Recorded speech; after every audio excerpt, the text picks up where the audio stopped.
Assalamualaikum warahmatullahi wabarakatuh. Apa kabar anak bapak yang soleh dan soleha? Jumpa lagi dengan Bapak Junedi, bidang studi bahasa Indonesia. Oke, anak bapak yang soleh dan soleha, mari kita saksikan video ini. Bapak yang soleh dan soleha, mari kita lanjutkan materi kita hari ini, yaitu masih tentang teks eksposisi, yaitu tepatnya struktur teks eksposisi. Nah, struktur teks eksposisi itu dibagi menjadi 3 bagian. Yang pertama ada namanya tesis atau disebut dengan sudut pandang. Kemudian yang kedua ada namanya argumentasi atau disebut dengan alasan-alasan yang dikemukakan oleh seorang penulis. Dan yang ketiga reintegrasi atau penegasan ulang. Ini biasanya penegasan ulang ini terdapat di akhir sebuah paragraf. Nah, untuk lebih lanjutnya mari kita bahas satu persatu. Yang pertama adalah tesis. Bagian tesis ini disebut dengan pernyataan pendapat. Pernyataan pendapat seorang penulis. Bagian ini biasanya berisi teori yang nantinya diperkuat oleh argumen. Penulis akan menyampaikan pernyataan dan pandangannya terkait masalah yang akan dibahas. Itu yang dikatakan tesis. Jadi sebelum masuk dia kepada argumentasi, penulis itu menyatakan pendapat-pendapatnya, dimasukkannya pendapat-pendapatnya, itulah dia tadi di awal atau disebut dengan di awal. Nah, jadi tahap pembuka atau disebut dengan tesis, menyampaikan pendapat atau pernyataan-pernyataan yang diperkuat dengan argumen atau alasan. Alasan-alasan seorang penulis itu disampaikannya di awal. Itu yang dikatakan tesis. Nah, yang kedua yang disebut dengan argumentasi bukti. Jadi argumentasi bukti atau alasan untuk memperkuat pernyataan dalam tesis tersebut. Jadi ketika dia menyatakan pendapat di dalam tesis, artinya di awal tadi harus didasari atau diperkuat oleh argumentasi. Argumen-argumen yang masuk akal. Itu yang dimaksud dengan argumentasi yang masuk akal. Bagian ini biasanya mencantumkan bukti yang mendukung pandangan penulis. Jadi ketika dia menyatakan pendapat ada alasan. Ketika dia menyatakan pernyataan ada alasan. Semua itu perlu alasan. Sama seperti Ananda nanti menjawab kuis Google Form. A, B, C, D. Kenapa A dipilih? Kan ada alasannya. Kenapa tidak B, C, atau D? Semua itu mempunyai alasan-alasan. Ananda semua juga tidak ikut daring, ada alasannya. Jadi semua itu perlu argumentasi. Kemudian argumentasi bisa berupa pernyataan umum, hasil penelitian, atau kutipan pernyataan para ahli maupun fakta-fakta dari sumber terpercaya. Yang jelas kalau kita juga memasukkan pendapat-pendapat para ahli disertai dengan alasan-alasan yang logis. Nah, itu dia maksudnya.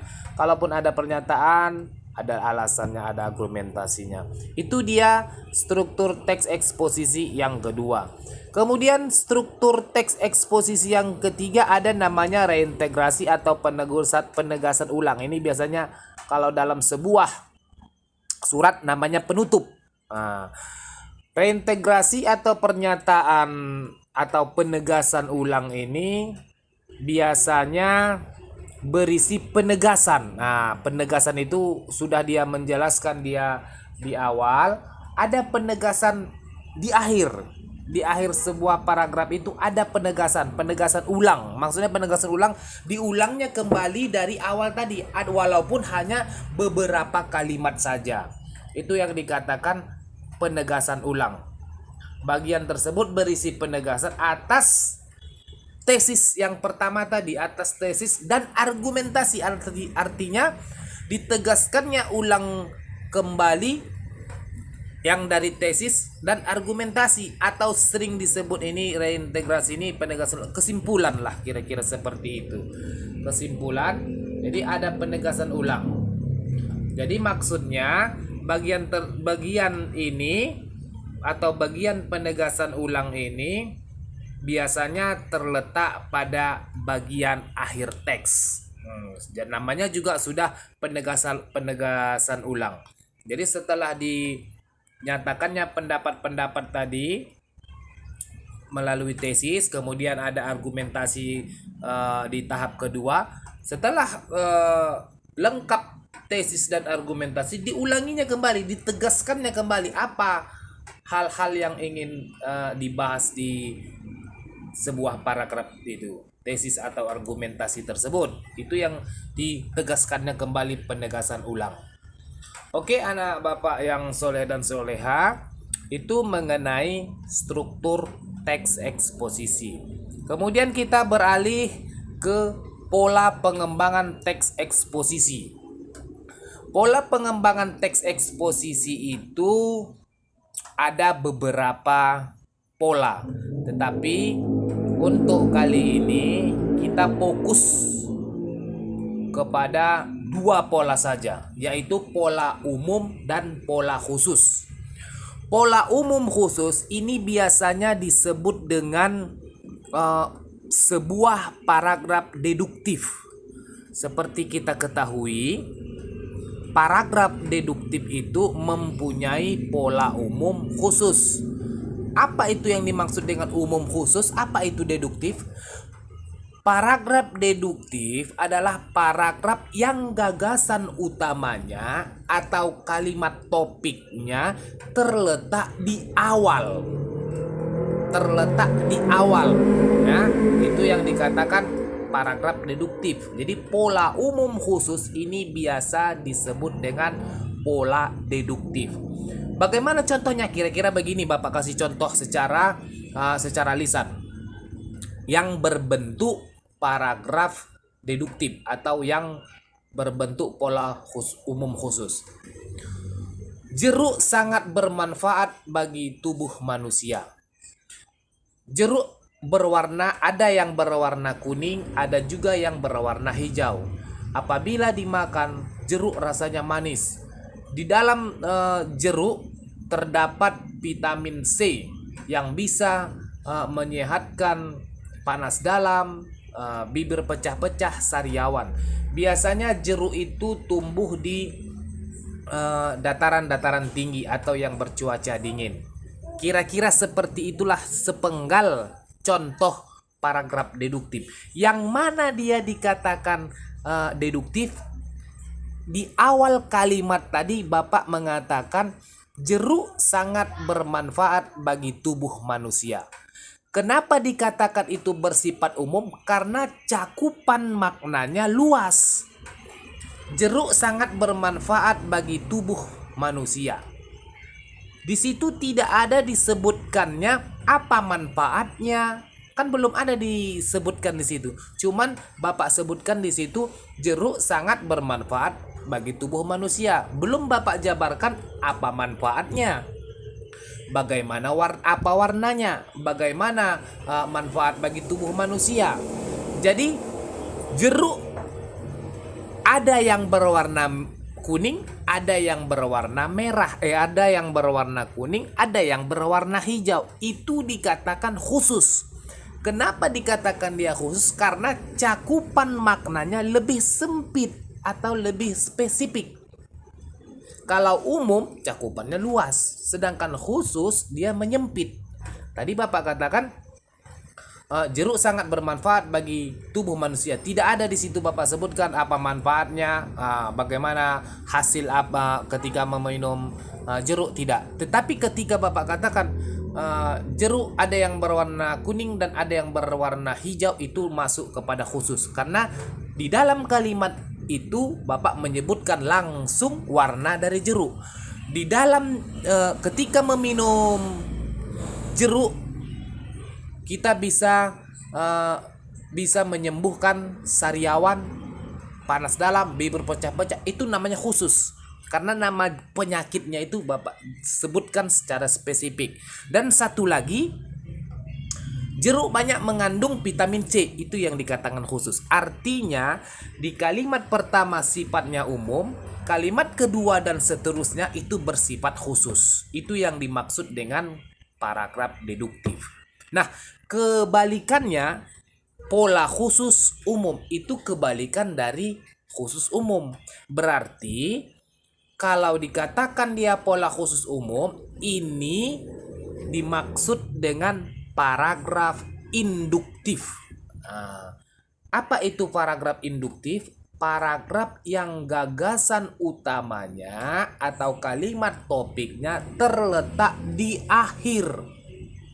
Jadi kebalikan dari yang pertama tadi.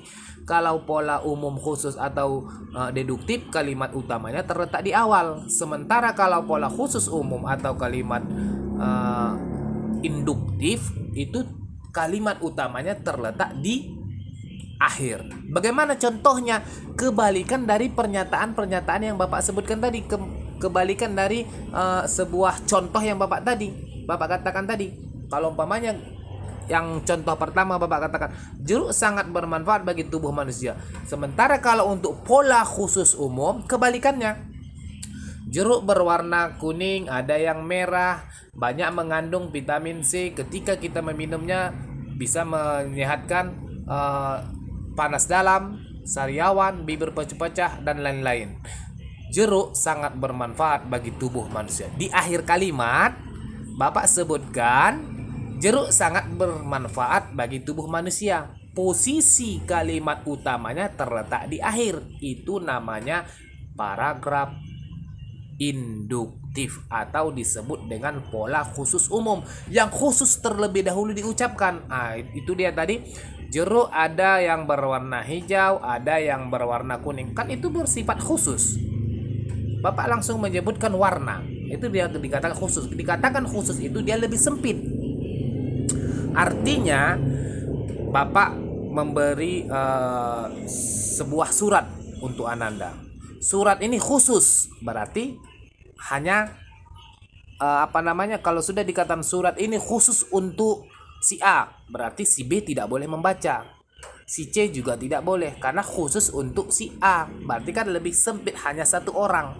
Tapi kalau umpamanya surat ini untuk umum, semua orang bisa membaca, namanya juga umum. Itulah dia perbedaannya paragraf deduktif dan induktif. Kalau kita lihat dari bahasa Indonesia, paragraf itu sebenarnya ada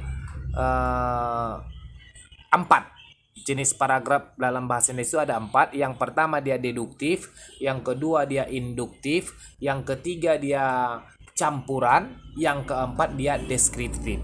Nah, tetapi untuk teks eksposisi ini kita hanya fokus dulu kepada 2 paragraf atau 2 pola saja supaya kita lebih gampang memahaminya. Kalau nanti semua Bapak jabarkan mungkin agak susah kita mencernanya. Makanya materi yang Bapak sampaikan ini hanya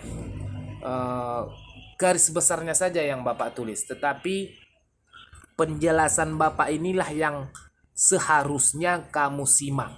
Bukan tergantung kepada tulisan, tetapi lisan Bapak inilah yang kamu simak supaya lebih memahami tentang teks eksposisi ini. Ingat anak Bapak, di dalam teks eksposisi bahasa atau kebahasaan teks eksposisi itu banyak menggunakan kata-kata. Contoh, dalam bahasa Inggris ada namanya pronoun. Kalau Ananda semua Bapak yakin dan percaya Ananda semua pasti pernah belajar bahasa Inggris. Pronoun itu kalau dalam bahasa Indonesia namanya pronomina. Pronoun atau pronomina itu artinya kata ganti. Nah, dalam bahasa Indonesia kata ganti orang, ada kata ganti orang. Kata ganti orang itu ada 3. Orang pertama, orang kedua, dan orang ketiga. Orang pertama itu biasanya saya, Aku, ku itu kata ganti orang pertama.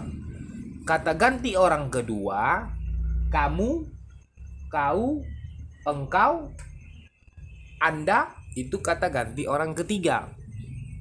Kalau kata ganti kalau itu maaf nak, itu kata ganti orang kedua. Kalau kata ganti orang ketiga, ia, beliau itu kata ganti orang ketiga. Kalau dia berbentuk tunggal. Nah, ini supaya kita lebih paham. Kata ganti orang atau pronomina itu ada tunggal, ada jamak. Tunggal itu artinya satu, jamak itu artinya lebih dari satu. Kalau umpamanya kata ganti orang pertama, saya, aku itu bentuk tunggalnya. Bentuk jamaknya kami, kita.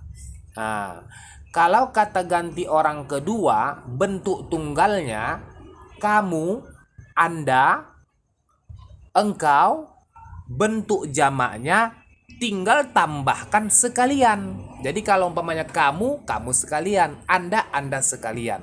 Itu dia kalau kata ganti orang kedua jamak. Kalau kata ganti orang ketiga tunggal, tadi Bapak sebutkan dia, ia, beliau. Itu kan masih satu orang. Bentuk jamaknya adalah mereka.